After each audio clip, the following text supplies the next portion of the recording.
Magpapaksiw ako ng magpapaksiw ako ng isdang tulingan. Sarap ang pinaksiw. Lalagyan ko ng talong.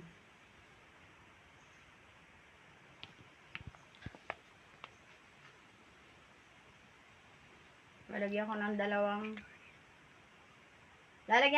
talong. Magluluto ako ng pinaksiw na tulingan. Dalawa lang talong. Dalawa lang kami dito. Tapos magpiprito pa ako.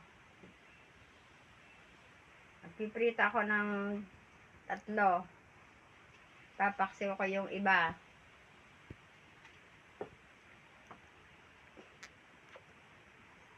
Para naman mapaiba. Hindi puro pinaksiw.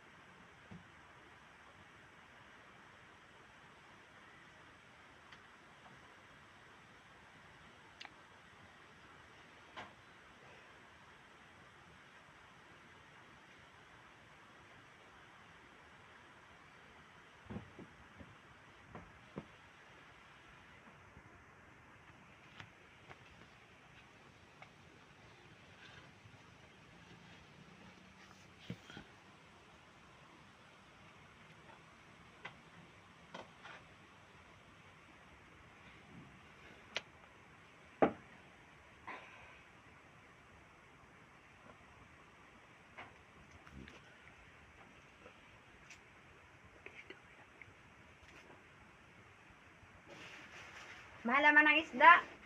2 lang yung nabili ko.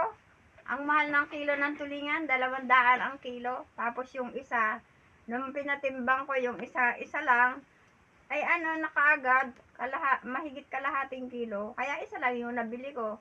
110 pa nga daw. Sabi ko, 100 na lang. Wala na nga akong 10.